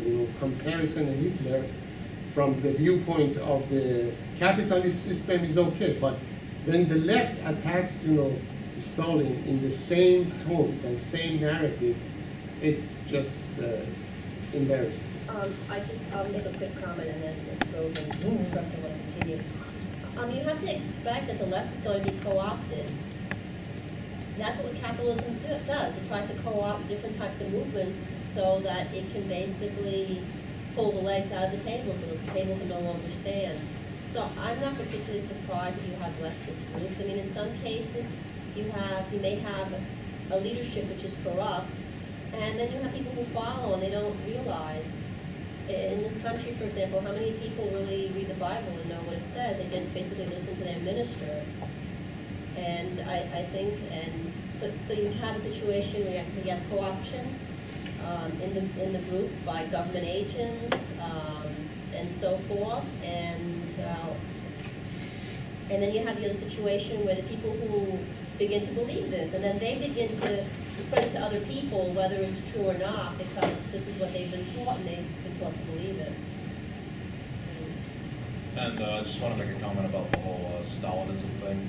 First of all, I don't know if that was a direct reference to my pseudonym, which is Espresso Stalinist, but that's mostly a colloquial name. Espresso is not my first name. I wouldn't mind if it were, but it's not. What's on my driver's license is different. But second of all, I agree with you. There's no such thing as Stalinism, because what they call Stalinism is only Marxism-Leninism. Stalin did contribute a lot of theory, but there's no need to use the term like Marxism, Leninism, Stalinism. It's worth noting that for a while, there were some theoretical works, if I'm not mistaken, published in the very late Stalin period that did refer to Marxism, Leninism, Stalinism. A couple of groups that are currently in existence actually still use the term, but very few, because it was criticized at that time with Stalin saying, no, this is pointless, there's no need to add on an ism every time there's some kind of theory contribution or something like that. So Marxism, Leninism is the proper term. When people call themselves Stalinists or refer to Stalinism, it's mostly colloquial and to sort of thumb your nose at the label itself.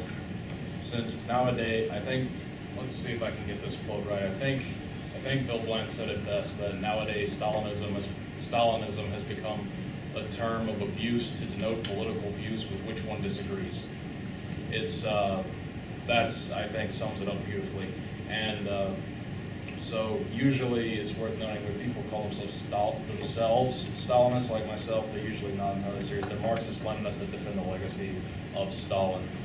And usually the groups that, there's the small one in Greece that's part of the ICMLPO that still uses the term Marxism, Leninism, Stalinism in a serious manner out of reverence for Stalin, but the overwhelming majority of communists don't do that. So I have a discussion, we're going to move over and keep moving on this way. I have a discussion in my book, Khrushchev Lied, about the issue of the cult. It's the first issue that Khrushchev raised in his speech, and so I have a lot of discussion. But Stalin rejected the cult. And I have a discussion of that.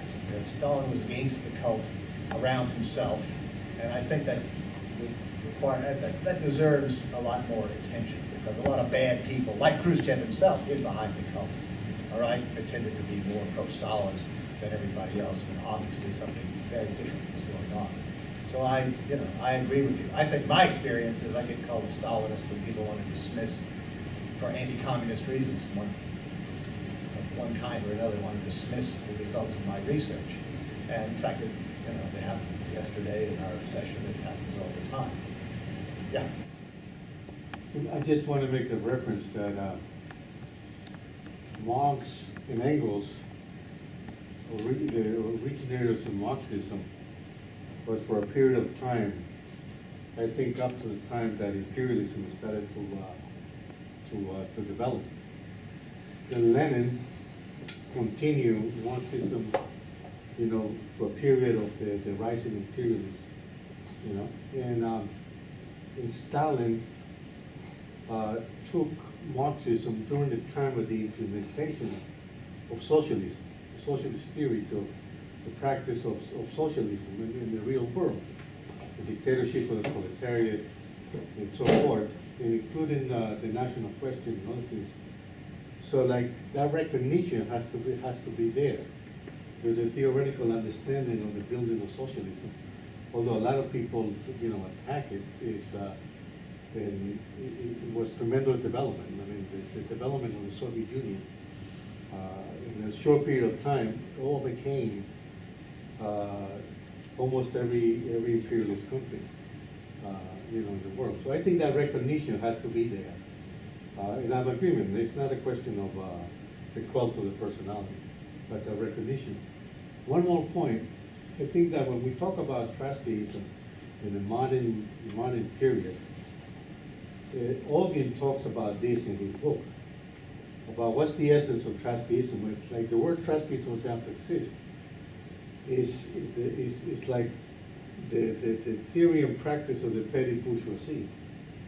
And having the highest standard of living here in the United States, and having the petty bourgeoisie that sometimes suffers tremendously under capitalism, and sometimes it benefits tremendously. So that those vacillations, the material conditions exist for Trotskyism, especially in the United States where we have, you know, a higher standard of living in the world. So that, I think that you know, has to be understood. You know, I'd like to just make one quick remark about Trotskyism, okay? I have no problem with people who, if Trotskyism was just people who thought that the theory of permanent revolution was an accurate theory, I have no problem with that. I don't have to agree with it, but, you know, let 100 flowers bloom, you know, let's discuss all these different theories, and there's nothing wrong with putting forth a theory that somebody else thinks is incorrect. But Trotskyism isn't really that. Trotsky built a movement once he was exiled. In fact, he started to build it before that, where there really was a cult. There was really a cult around Trotsky, even in his own lifetime. People just, his followers just hung on his every word.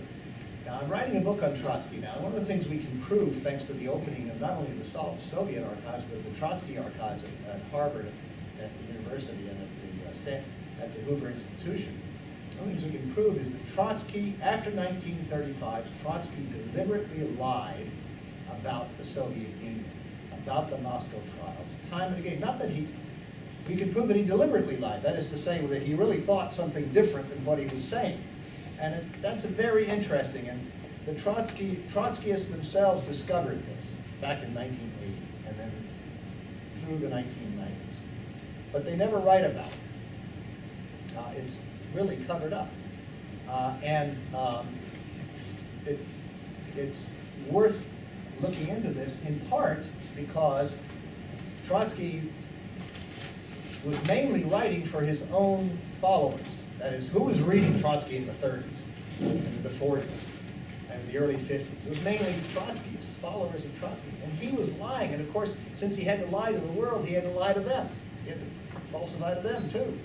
So the Trotskyists he was preaching, so to speak, writing stuff that he himself knew was false, but that was accepted by his followers as true. And that's an interesting result. And I think it's worth writing about, and I'm going to write about it. What changed Trotsky's reputation was Khrushchev's secret speech. There's a book by David North, who is a Trotskyist, about defending the legacy of Leon Trotsky. You can buy it out here. Yeah, it's a book by David North. It's a Trotskyist book. It's full of falsehoods about Stalin and so forth, but it's an attempt to defend Trotsky. It's been recommended to me by leading Trotskyists, so I studied it. And North says many things, but one of the things he says is that that's what caused Trotsky's reputation to skyrocket. It was two things. Number one, Khrushchev's secret speech, which we now know is false, right? It's all false. But Khrushchev's secret speech, if you accept it as true, as it was accepted at that time by many people, seemed to make Trotsky look like a prophet. It seemed to me. You know, it seemed to be that, oh, Trotsky was saying this all along, and now Khrushchev is saying it, so it's true. And that caused Trotsky's reputation to rise and the Trotskyist movement to gain strength around the world. And the second thing was the biography of Trotsky by Isaac Deutscher, particularly the third volume, which came out in 60 or 61, something like that. And that book, which is a terrible book, I've studied it very carefully, is terrible. Incompetent, dishonest, it's hard to tell whether incompetence or dishonesty raised the best, but it got all of these awards, and it makes Trotsky out to be an absolutely world-beating hero, as well as a tragic figure. Were responsible for the escalation of Trotsky's reputation. But we now have enough documents, we have enough evidence to show that the truth was really very, very different. Trotsky deliberately lied and falsified throughout the last period of his life, and now we can show it. So that's why I'm writing this next book. So that I don't deny what you say about the petty bourgeoisie, but it's important also to get down talking about the social base. Yeah, sure. For that. Let me continue to go around over here. Any other questions over here? Then we'll go back over here. You, sir, and then you. Yeah. Yeah, I think after the death of Stalin, there was a significant change in building socialism. Oh, yeah. And my question is how Khrushchev and the supporters managed to take control of the situation. And in my opinion, they started, when they came in power, destroying the statues of Stalin in the name of we are anti-Stalinist, but somehow this was the first signal of destroying socialism. And this was the first step, in my opinion. And then we had about two and a half decades of stagnation, preservation of the situation, which has a very bad connotation now to the left, and to persuade people to support socialist ideas, because they always say, look how things were in Eastern Europe. I'm talking about a small country like Chile, where I come from, but we do have a strong communist party there, which also had made mistakes in the past after 56. What country is that? Greece. Very good. In particular, I don't know if you're aware, many fighters after the Civil War, including the leadership of the Communist Party of Greece, after the death of Stalin, they had a very bad situation. In fact, Zachariadis was exiled by the Soviet authorities to Siberia in order to be isolated for whatever reasons. So he was exiled and imprisoned by the Germans in Dachau and by the Soviets in Siberia, but the Soviets after accused that he was a Stalinist. Yeah. So your question is, how did Khrushchev take power? Yes, how they managed to take control, and we ended up then with the second phase with Gorbachev. I'll have some views on that, but He was let's- professor at Colonial University. Have some Jacob views on left that, at the here and rest. the other And microphones. here we are now. Go ahead. Got anything to say? What do you have? All that's coming to my head is a series of articles, right? Okay. There's so much to say. All right, yeah, What is it? I wrote two articles that deal with this, I wouldn't say peripherally, but not centrally.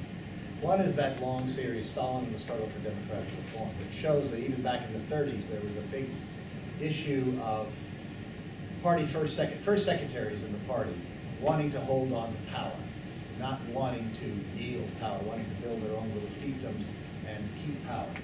And secondly, an article which is also on my webpage about the Yezhovshchina, or the Great Terror, which had to do with conspiracy between the NKVD and some, you don't know how many, of these first secretaries. But there was a real issue of Stalin and those right around him not really having a base in the party leadership, much of a base in the party leadership. At the time Stalin died, he was isolated. All right, the rest of the party leadership did not support him. And there's lots of evidence, but I don't want to go into it right now because I want to get to some of the questions. But this process, the process that produced Khrushchev, as you might expect, has deep roots. And it's worth a separate study, which I have not done, but maybe sometime in the future.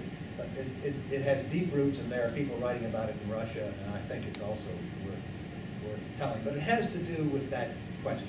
Stalin wanted to get the party out of running the country back to the issue, back to the stage which had happened, as he said, which existed before the revolution, during the Civil War, when to be a communist required dedication and commitment and hard work, and sacrifice, and a very modest standard of living, all right, and danger, and winning people to the ideals of communism. And he wanted to get the party back to that. And the party had gone, at least the party leadership, much of it, some of it, had gone to the point where they were a privileged caste.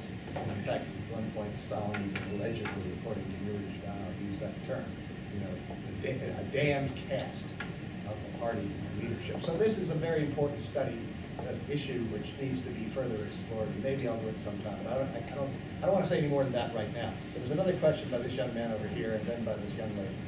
Real quick though, I just want to contribute when it comes to the question of how did Khrushchev take power. I don't want to rattle off a lot of the things you might be interested in right now, but I'll tell you what, get with me after this because I want to talk some more about this. Yeah. Right? Okay, good. Yeah, and I'll definitely have some good information.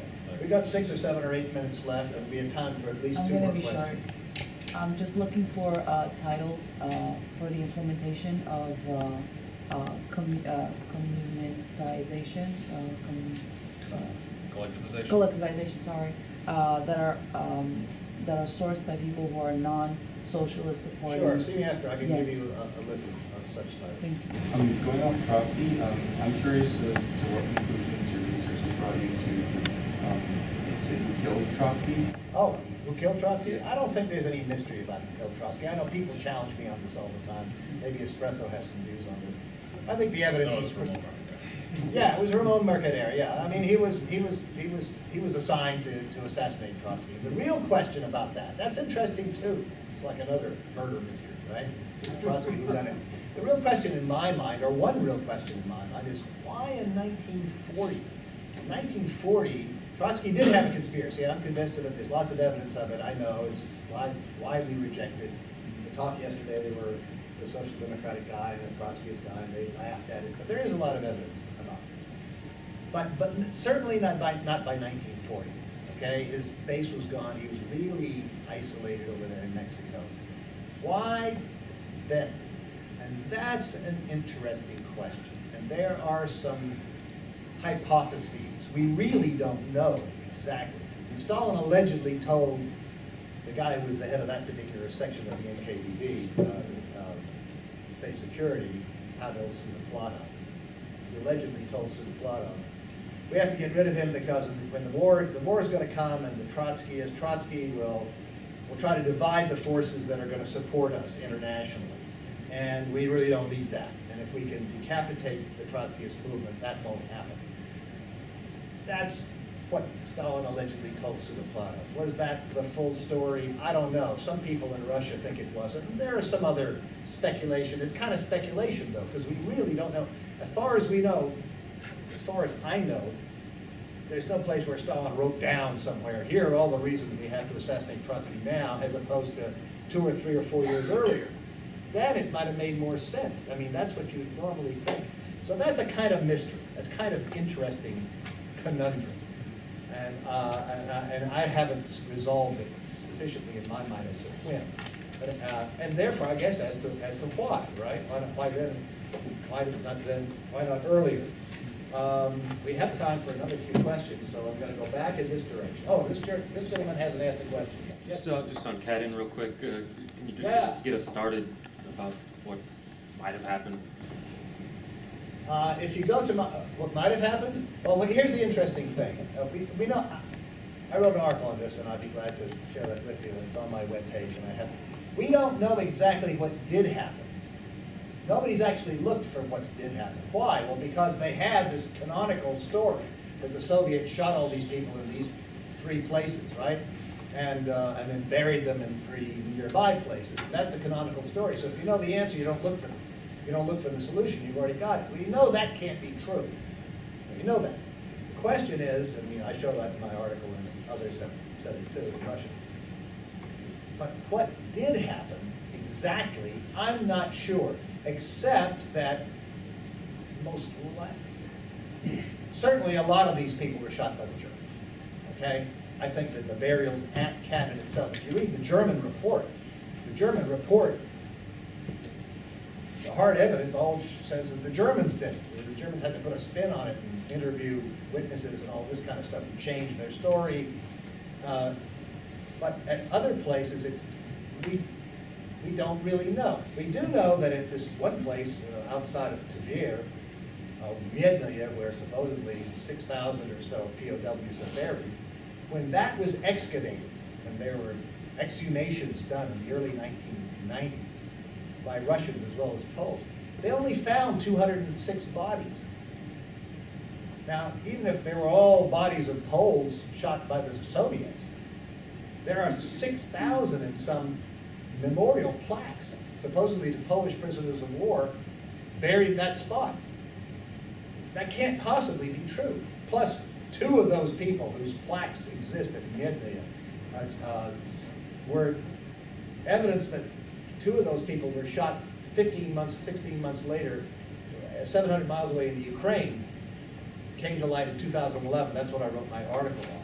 So we know what didn't happen. The canonical narrative, the one that we all hear about, right? The one that's inscribed on the monument in Jersey City, and it's taken for granted, and that you're considered a nasty person, not a nice person if you question it. That didn't happen. It could not possibly have happened given the material evidence we have now. But we don't know exactly what happened to each and every one of those people. However, you got to remember this. There are probably mean, I've never seen an exact count. 10 million missing people missing in Russia from World War II. I mean, people who were killed but whose graves were never found, of whom 4 to 5 million at least are members of the army, members of the military. All right, we know they're dead, but their bodies have never been recovered. There are hundreds, if not thousands, of mass graves in the former Soviet Union, the vast majority of which have never been excavated, and in my guess, they never will be. And when they are excavated, when a few are excavated, they don't do things like DNA testing. I mean, that's all TV stuff. It's very expensive. You have to go around trying to find people who are relatives. They don't do that. So we really don't know, and I don't think we're ever going to know what happened to each and every one of those people, or of the millions of Soviet citizens that were certainly killed, but whose bodies were never recovered. All right? So there's no reason to think that that's going to ever be the case with the Katyn victims either. By the way, I'm not at all convinced that the Soviets didn't shoot some Poles for some reasons, and I go into that in my article a little bit. It's a little bit speculative. Okay? We really don't have firm evidence about most of this stuff, and our time is up.